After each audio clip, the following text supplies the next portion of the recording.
Class, अब तक हमने क्लोरोफिल पिगमेंट्स और क्लोरोप्लास्ट के बारे में सीखा है। अब हम सीखेंगे लाइट हार्वेस्टिंग कॉम्प्लेक्स के बारे में, जिसे हम एंटीना कॉम्प्लेक्स भी बोलते हैं। जैसे कि हमने सीखा था कि लाइट रिएक्शन यानी कि light dependent phase of photosynthesis होता है थैलेकॉइड मेम्ब्रेन के अंदर। थैलेकॉइड मेम्ब्रेन के अंदर होते हैं फोटोसिस्टम्स। फोटोसिस्टम्स दो टाइप के होते हैं, फोटोसिस्टम 1 और फोटोसिस्टम 2। क्योंकि फोटोसिस्टम 1 फोटोसिस्टम 2 से पहले डिस्कवर हुआ था, इसीलिए हम इसे फोटोसिस्टम 1 बोलते हैं। दोनों ही फोटोसिस्टम्स में प्रेजेंट होती हैं दो चीजें। पहली चीज है लाइट हार्वेस्टिंग कॉम्प्लेक्स, दूसरी चीज है reaction centre. Light harvesting complex को हम एंटीना कॉम्प्लेक्स भी बोलते हैं। लाइट हार्वेस्टिंग कॉम्प्लेक्स में प्रेजेंट होते हैं पिगमेंट मॉलिक्यूल्स और प्रोटीन्स। पिगमेंट मॉलिक्यूल्स को एक्सेसरी पिगमेंट्स या फिर एंटीना मॉलिक्यूल्स भी बोलते हैं। पिगमेंट मॉलिक्यूल्स के अंदर आते हैं क्लोरोफिल बी, ज़ैंथोफिल और कैरोटेनॉइड्स। रिएक्शन सेंटर में सिर्फ क्लोरोफिल ए प्रेजेंट होता है। इन सभी चीजों को डायग्रामेटिकली कैसे रिप्रेजेंट करते हैं वो देख लेते हैं। जैसे कि हमने डिस्कस किया था कि फोटो सिस्टम्स में प्रेजेंट होते हैं एलएचसी और रिएक्शन सेंटर।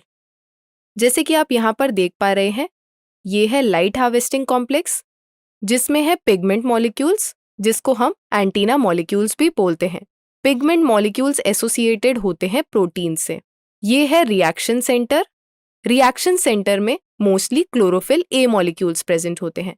हमने ये सीखा था कि क्लोरोफिल ए फोटोसिंथेटिक ऑर्गेनिजम्स में फोटोसिंथेसिस परफॉर्म करता है और एक्सेसरी पिगमेंट्स लाइट एनर्जी को एब्जॉर्ब करके क्लोरोफिल ए तक ट्रांसफर करते हैं। जैसे कि आप यहाँ पर देख पा रहे हैं कि लाइट एनर्जी एब्जॉर्ब करते हैं कुछ पिगमेंट मॉलिक्यूल्स, जिनको हम एंटीना मॉलिक्यूल्स बोलते हैं। ये पिगमेंट मॉलिक्यूल्स लाइट एनर्जी को एब्जॉर्ब करके रिएक्शन सेंटर तक पहुंचाते हैं, यानी कि क्लोरोफिल ए तक पहुंचाते हैं। अब तक हमने ये डिस्कस किया कि हम फोटो सिस्टम्स को जनरली कैसे रिप्रेजेंट कर सकते हैं। अब हम ये समझ लेते हैं कि हम दोनों ही फोटो सिस्टम्स को स्पेसिफिकली कैसे रिप्रेजेंट करेंगे, जिसमें सबसे पहला आता है फोटो सिस्टम 1। जैसे कि हम पहले डिस्कस कर चुके हैं कि फोटो सिस्टम में होगा लाइट हार्वेस्टिंग कॉम्प्लेक्स और रिएक्शन सेंटर। फोटो सिस्टम 1 में भी लाइट हार्वेस्टिंग कॉम्प्लेक्स होता है और रिएक्शन सेंटर प्रेजेंट होता है। लाइट हार्वेस्टिंग कॉम्प्लेक्स में पिगमेंट मॉलिक्यूल्स प्रेजेंट होंगे, जिसको हम एंटीना मॉलिक्यूल्स भी बोलते हैं। ये पिगमेंट मॉलिक्यूल्स सन से लाइट एनर्जी एब्जॉर्ब करेंगे और वो ट्रांसफर करेंगे लाइट एनर्जी को रिएक्शन सेंटर पे, जो कि है क्लोरोफिल ए।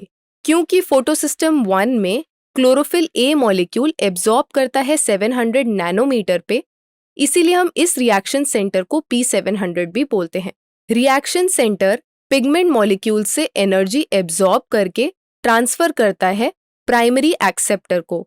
इस प्राइमरी एक्सेप्टर के बारे में हम आगे चल के डिटेल्स में डिस्कस करेंगे।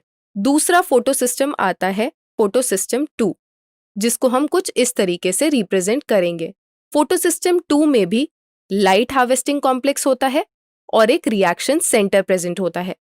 यहाँ पर लाइट हार्वेस्टिंग कॉम्प्लेक्स में पिगमेंट मॉलिक्यूल्स होते हैं, वो एनर्जी एब्जॉर्ब करते हैं सन से और ट्रांसफर करते हैं रिएक्शन सेंटर तक, जो कि है क्लोरोफिल ए मॉलिक्यूल। क्योंकि यहाँ पर क्लोरोफिल ए मॉलिक्यूल एब्जॉर्ब करता है 680 नैनोमीटर पे, इसीलिए हम इस रिएक्शन सेंटर को P680 भी बोलते हैं। रिएक्शन सेंटर पिगमेंट मॉलिक्यूल्स से एनर्जी एब्जॉर्ब कर ट्रांसफर करता है प्राइमरी एक्सेप्टर को। इस प्राइमरी एक्सेप्टर के बारे में भी हम आगे चल के डिटेल्स में डिस्कस करेंगे।